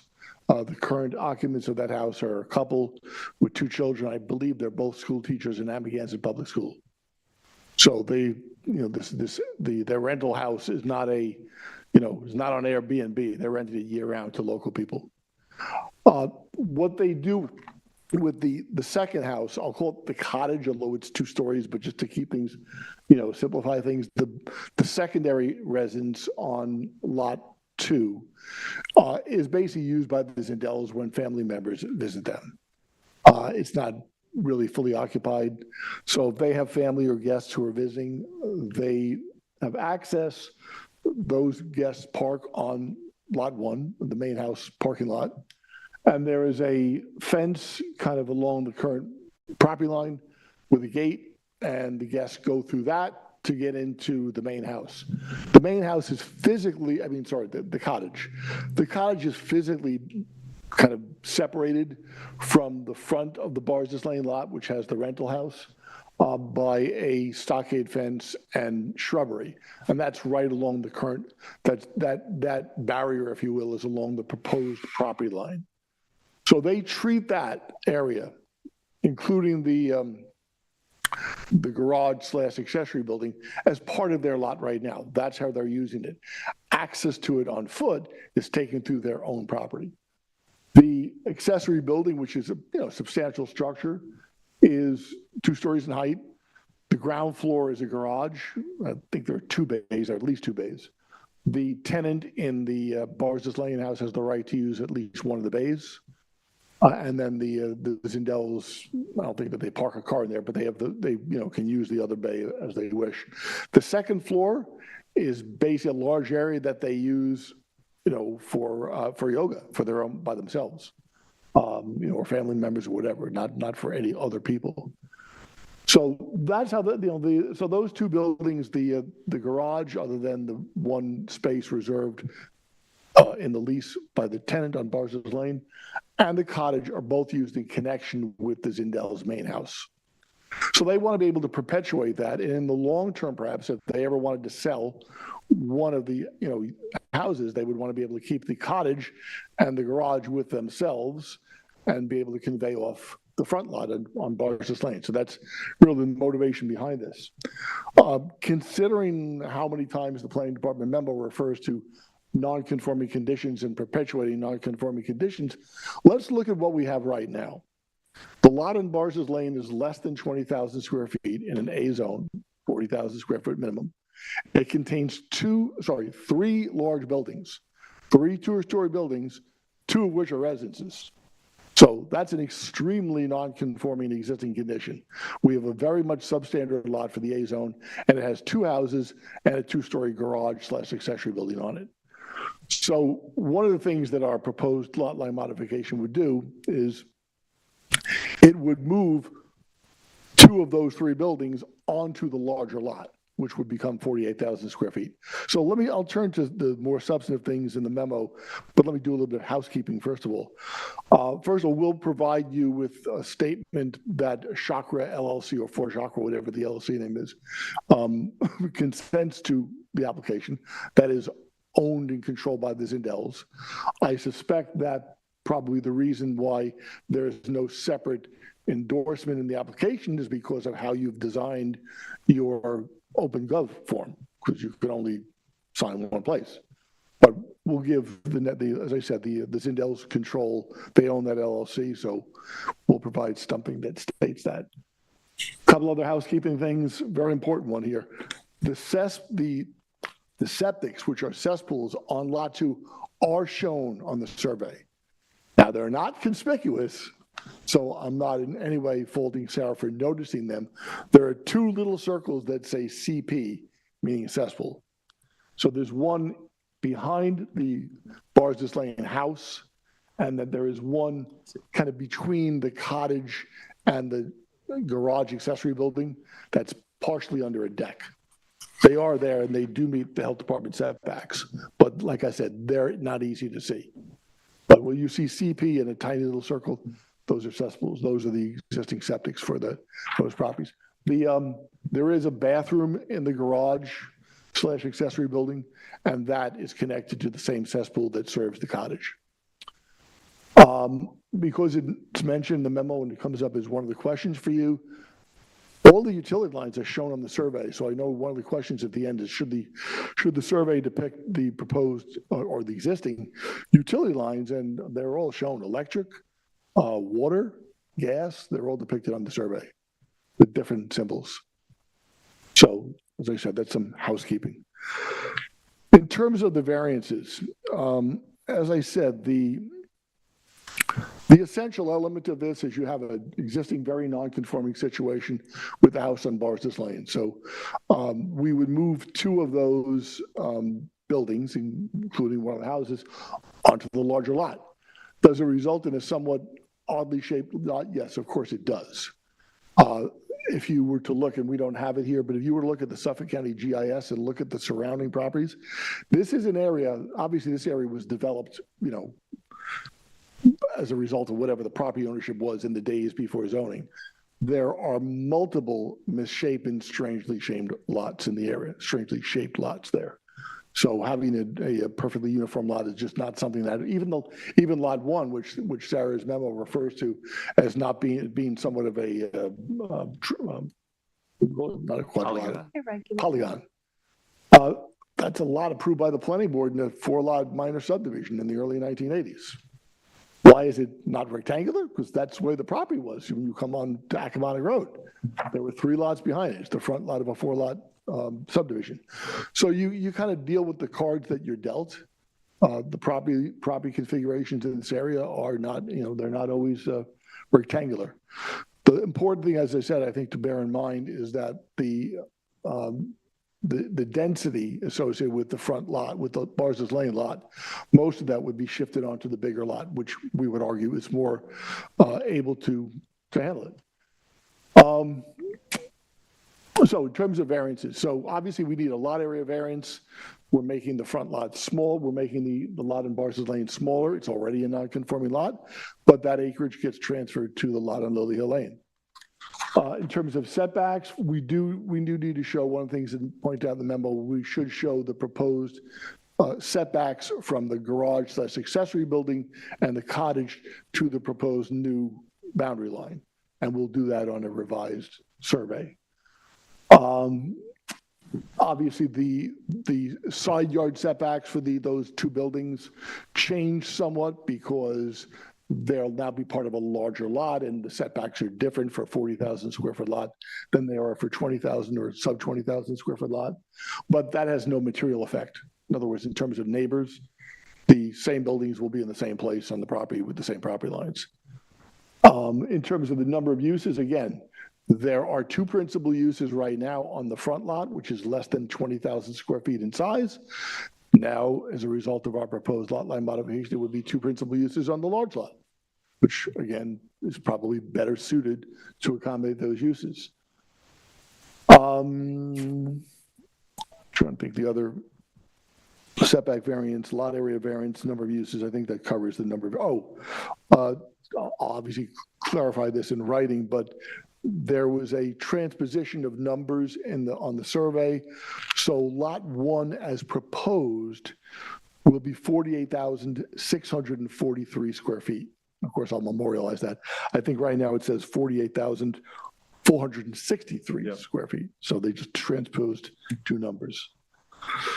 In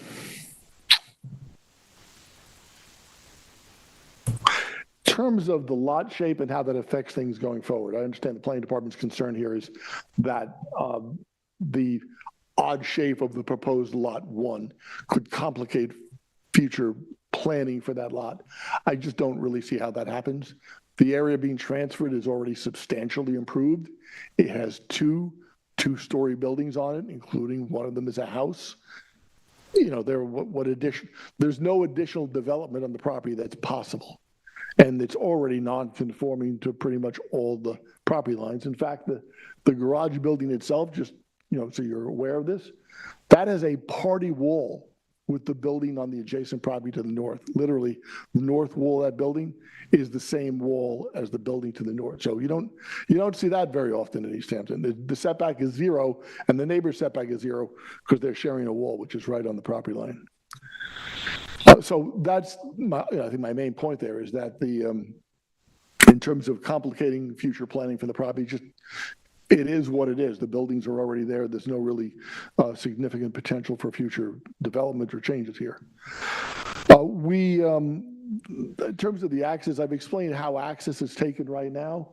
Access is basically by foot, pedestrian access, from the owner's principal residence to the 2 buildings on lot 2.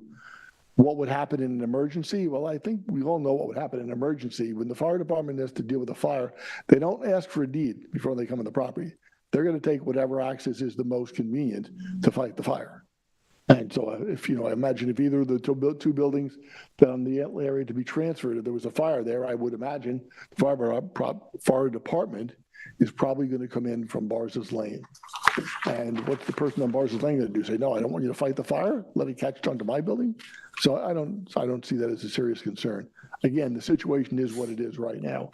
You don't have direct access to those buildings from Barzas, or at least to the house from Barzas Lane right now to the cottage. So lastly, we haven't submitted an application yet to the zoning board or to the health department. We want to see your reaction. We want to see whether the planning department or the planning board, has such problems with the application that it isn't worth us pursuing it.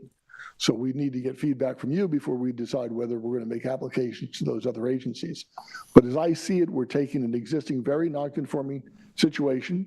There will, of course, we're still going to have a non-conforming condition here, or conditions. We're not removing any of the buildings, any of the houses, any of the buildings really, but there'll still be 3 houses on this combined lot. So whether the lot line modification is approved or not, you're still going to have a non-conforming, you're going to have multiple non-conforming conditions on these properties. We just think it makes more sense to put 2 houses on the larger lot, and it also makes more sense to have the ownership reflect the way the property is actually being used by its owners. So I think that covers what I need to cover. Do you have any questions for me? I'm curious sorry, before you get going, I just want to know, how do you get access to the garage now? The garage has doors that face towards Bars's Lane, so that the garage itself, meaning the first floor, is accessed driving in on the driveway to the house on Bars's Lane. So when you shift that area of lot 2 to lot 1, how will the residents of lot 1 access the garage? So in the short term, the owners own both properties. They'll simply use, the current owners don't have any plans at the moment to sell either of the 2 lots. So they will still have access to drive in the garage. If someday they convey out lot 2, then, they give up their access to use the garage, I guess. I mean, remember, there's a second floor, and the second floor in many ways is more important to them. The second floor is accessed through, there's both a side door on the south side and a door on the east side, the back of that garage, that leads to stairs that go upstairs. And it's the second floor, which they use for their exercise, yoga and all that.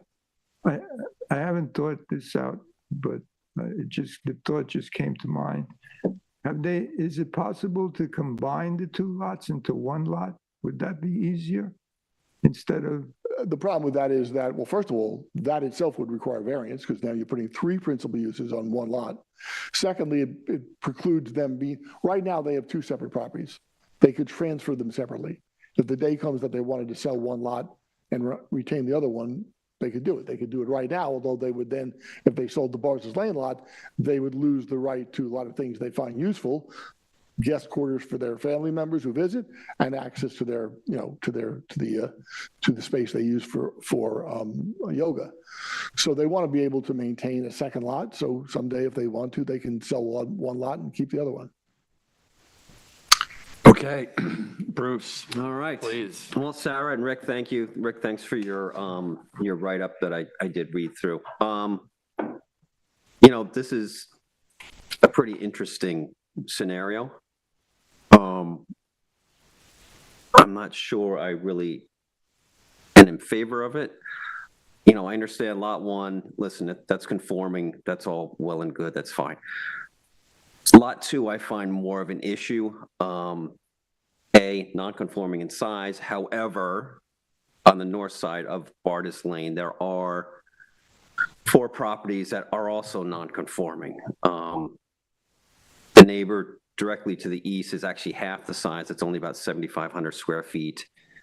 The 2 further down, one's 30 and 2 are 15. So lot 2 now is one of the bigger lots on that north side. However, making this lot line modification creates one of the smallest lots on that road. I think that's, in my mind, that's kind of an issue, right? I think that sets kind of a bad precedent moving forward. Right now, nonconformity is contained on the 1 lot. Obviously, it's pre-existing nonconforming. We all know it's legally CO'd, et cetera.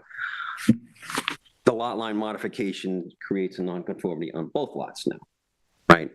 So again, I think that's something that's an issue. The uses, Rick, you explained, the uses don't change.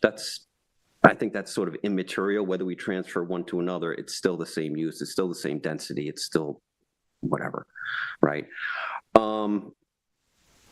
I think the bigger issue is, they're not changing, but the setbacks for these 2 buildings, when we combine the lots, I have a funny feeling both of the buildings are going to be basically outside of the setback, right? We now have a rear yard setback, right? which we don't now. So we move the lot line, we have a rear yard setback. These buildings are roughly 5 feet, I think, from that line. And Rick, on this survey, I couldn't find where those property lines were. I saw the notifications, the meets and bounds. I couldn't see where the lines are on the one that we got. So I sort of assumed. Yep. Yeah, it's not on the survey that I printed out from our packet. You got it pretty much right. I assumed it, so I'm close. So I think that the setbacks, I think, are going to be an issue because now we have a lot line that we have to deal with. The lot shape, listen, I get it. Lot 1, it's irregularly shaped now. Adding this, I don't think does much in my mind to change that. Lot width, it is what it is. We're not changing lot width of either one. Couple of things that I do have an issue with is access to these two buildings from Lily Hill. I think we need to make sure that is documented, is designed, and is acceptable for access for not only the family, but for emergency vehicles. I don't think we want to assume that, listen, if there's a fire in one of these units, fire department's going to come in on someone else's property, whether it's same family or not. I think we need to show access from Lily Hill. Couple things from the survey that I had questions about. The property lines I just spoke about, they were not clearly marked on the survey that I got. Septic systems you spoke about, I assume they're going to need to be upgraded at least for these two buildings if we move forward. Utilities we spoke about, I guess, that will sort of be ironed out at some point. And, garage access, you did talk about that. It's probably immaterial, but it's something that we should also be aware of. Okay, and that's all I've got. Okay. I think that's enough. All right. Yeah. Thanks, Bruce. All right, let's hear from everybody on this. We'll start with, at this end, with Reed. Okay. Well, Sarah, thank you for the write-up, and Rick, I do appreciate your comments. I'm taking a long-term approach in that the family that owns both parcels right now will not always own these two parcels forever. And I just be straight up, I don't think this is in the interests of good planning. That lot 2 is going to really become significantly more non-conforming. And it just doesn't seem right to me. So, and for the other issues that Bruce has already brought up, I just don't feel like this is the appropriate way to go. Thanks, Reed. I concur with fellow board members. Hey, Rick, good to see you. Taking lot 1, which is currently conforming, and adding a nonconformity to it, and actually increasing nonconformities in lot 2, making access to emergency vehicles, if not more confusing, more difficult, creating setback issues that don't currently exist, or increasing the nonconformity for setbacks is troublesome to me. And also, just practically speaking, it makes note, if it's the same owner of both properties currently, jiggering the lot line doesn't practically affect their use of the properties. So I don't believe approval would reflect good planning. Thanks, John. Lou. Yeah, very rarely we come across applications where I feel that it's not even worth answering the questions, because the planning objections are just not rectifiable. I wouldn't say this is one of them, but it came pretty close. I think, I don't like to just use good planning without justifying what that means. In this case, it's definitely not good planning. And it's not good planning because in the future, if you want to develop or redevelop Lot 1, it's going to make that much more difficult. That's one thing. Also, non-conforming, we're supposed to look at pre-existing non-conforming as situations that eventually get rectified or amortized or lessened in the future. Here, what we're doing is we're creating new nonconformity instead of trying to eliminate it. It's not just one variance that I think you're going to need. I could be wrong because you're the master at this, Rick. The memo is correct. Okay, yeah, all right.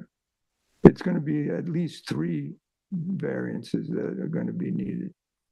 The party wall, what's the legal, I'm not familiar with legally, how would that work with is there an agreement that between the 2 parties? No, apparently there's no written agreement. The building was, I don't know what the prior ownership was decades ago, but the building, there are buildings and there's a common wall and that sits right in the property line. Yeah, it just, from a layman's perspective, I just see a common wall with 2 parties on either side of it. Who has the right to do what to that wall, that kind of thing. That's what I mean about legal. So, but that doesn't really pertain to what we're reviewing tonight. And the utility separation, how would that work? Because right now there is no separation, correct? Yeah, some of the utilities serving the buildings at the back of Lot 2 they're coming through the Barzas Lane Lot 2. So, the owners haven't decided whether they would they would install new lines or maybe they would just give a general easement, have Lot 2 give a general easement to Lot 1 to allow those lines to exist. And if the owner of Lot 2, future owner of Lot 2 ever wanted to move them because they want to build something new, then somebody's got to agree to move the line. I think that's how you would do it. But they have to act independently, right? I mean, each of the buildings is metered separately right now, even though the electric lines, I forget the electric line runs through the front house on Barzas Lane, but each of the buildings is metered separately. Including the garage / yoga studio. Because there's electric there and there's even water there because there's a bathroom in that building. What's the line that comes out of the back of the house? Unfortunately, I can't see that. Which house? The front house so water comes off Bard's, whatever that is, into the house, through the house, out to the cottage, from the cottage out to the garage. So it's all in chain. Yeah. All right. So it's probably not metered independently. Doubt it. I believe, I know electric, he's got separate electric meters for each of the buildings. I can't say for sure about the water, but I think he told me that they are metered separately. But I'm not sure that's done. and I didn't hear anything or read anything about changing the septic. I mean, there's cesspools right now. Yes. So there's no talk of upgrading to an IA system. It wouldn't happen automatically, only we offered it. Yeah. Okay. Those are my comments. Okay, thank you, Lou. So I share the concerns, all of the concerns that my fellow board members have.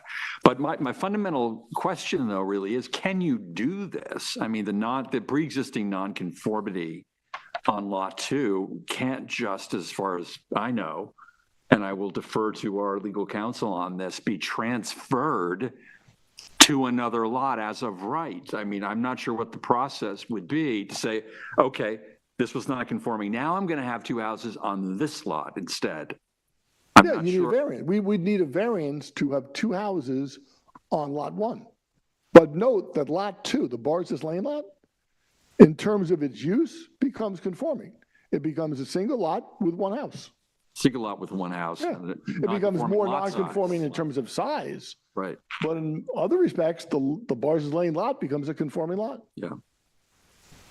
don't know, and Brittany, I don't know if you have any comments on that, but it feels complicated to me to sort of, the nonconformity sort of runs with the parcel, it seems to me, but maybe I'm mistaken. Right, that's why he would need a variance. So it's not going to transfer as of right. He can't just have a non-conforming use on lot Right, two so that because is it one of the exists on variances, one. right? You would need a use variance for the parcel that's becoming non-conforming. Yeah, but I mean, our argument to the zoning board would be, we have one lot with two houses and another with one house. And now there's gonna be two houses on the other lot and one house in the first lot. So to me, most of the variances are air. They don't really change anything. The uses don't change, the locations of the buildings don't change. There's a new property line. The property line will be moved and it would be in front of, southwest of the cottage and the garage. Yeah. And we need setback variances from that. But the other stuff is there. Doesn't really change anything. All right, so let's assume that that's the case, and it really just simply a matter of having the ZBA determine whether or not they want to grant that variance or not. But the other things that have been pointed out by some of the other board members, like, it is sort of impractical in a way to, if we're thinking long-term about a legacy, and you had said that the owners want to memorialize the way that the properties are used now, right? They're not going to own this house forever, right? And, to have a second house on lot one with like really no access essentially is going to be problematic, I think, in the future. I mean, right now, as I think John pointed out, the property owners can use this. They're using it the way that they want to use it now. And doing this doesn't really change that at all, right?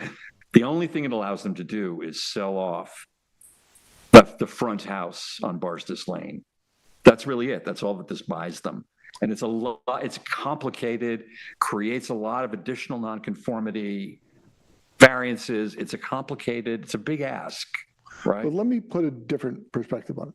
If you look at the ownership of the houses on the properties on Barsdas Lane, see the names of the owners, look them up in the GIS. Most of them appear to be locals. Right now, and we all know the affordability issue, and I'm not going to say anything here would be inexpensive to purchase.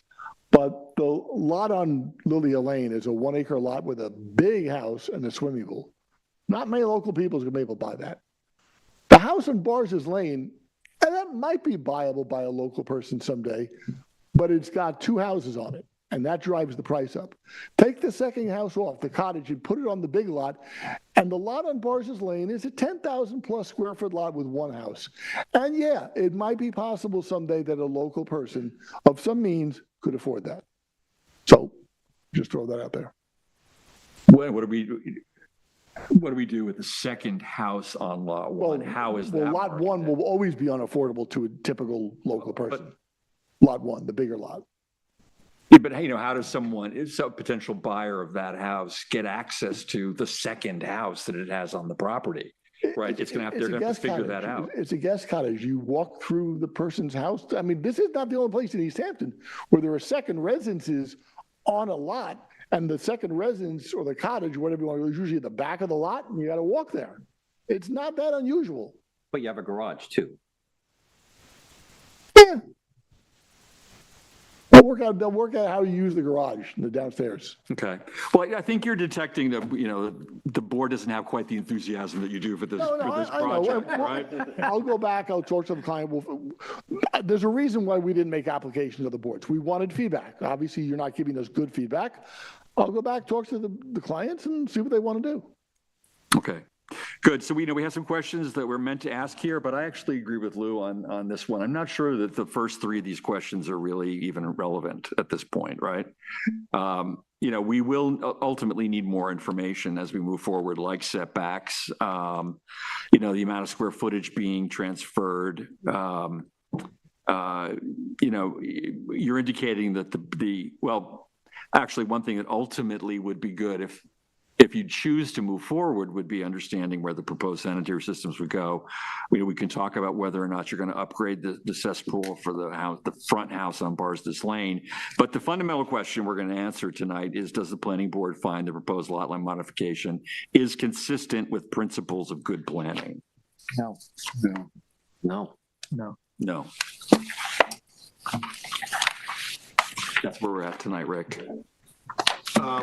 I would, Mr. Chairman, your point is well made that the first three questions in the memo might be moot, given that answer to the fourth one. But just in the event that the applicants do come back with the project, I think it's probably beneficial to answer at least some of them on the record so that there's a direction on the application. The first one is, should the setback should be illustrated on the survey? I think you should. We're going to say that, Eric. As soon as I said let's not, that way Eric's probably going to say do it anyway. And it's a point well taken. I just want to make one final point, if you will. The last point you made struck a chord with me. So I just wanted to let you know that about the affordability of the lot. That made more sense than any of the other arguments that you made. That's all. I just wanted to get that out there. Okay. All right, thanks. Does the planning board agree that all structure setbacks to proposed lot lines should be shown? Yes. Yes. Does the planning board agree that the applicant should clarify the square footage that is being transferred? Yes. Yes. Does the planning board agree the revised submission should indicate the location of existing and proposed sanitary systems and water and electrical service lines? Yes. Yes. Okay. There you go. Thanks, Rick. All right, so we have a couple of resos here. We did Springs Brewery, public hearing. I guess the next one is the Highlands at Devon. Schedule public hearing. Mr. Thorson. A public hearing is hereby scheduled to be held at Town Hall, 159 Panago Road, East Hampton, on Wednesday, June 3rd, 2026 at 6:30 PM, or as soon thereafter as this matter may be heard, to consider the application of the Highlands at Devon at premises identified on Suffolk County tax map as parcel 300-151-2-19.1. Files can be viewed and comments can be filed in accordance with the specifics in the public hearing notice, which appears as part of the meeting record tonight and will be published in the paper of record no less than 10 days before said hearing date. Thank you. Okay. You read the resolution and you called for it. So I'd like to make it. We include 19.2, 19.3, 19.4, 19.5. Yeah, we should actually. To add to the Suffolk County tax map numbers, in addition to 300-151-2-19.1, also 19.2, 19.3, 19.4, and 19.5. Thank you, Bruce. Excellent. So I'd like to make a motion to schedule the public hearing. Yeah, second. All in favor? Aye. Okay, pass and carried. New Singular Wireless, AT&T Tower at Montauk Site Plan, Special Permit, Personal Wireless Service Facility, Modification, Resolution for Extension of Time. Hey, what do you know? That's me. Boopity-boopity-boo. All right, in the matter of the application, I'm gonna freeform this one. In the matter of the application of New Singular Wireless, AKA AT&T Tower at Montauk Site Plan Special Permit, Personal Wireless Service Facility Modification for Suffolk County Tax Map 300-049-03-446, extension of time. We extend the time within which the applicant must comply with the conditions of the board's resolution within 1 year increments within which to obtain a C of O, or until April 28th, 2027. I have read the resolution for extension of time and call for its adoption. Second. All in favor? Aye. Passed and carried. Okay, minutes. Let's look at those minutes. Any comments on the minutes? Good to me. Okay, you guys attended last time. I did not. So if someone wants to call for a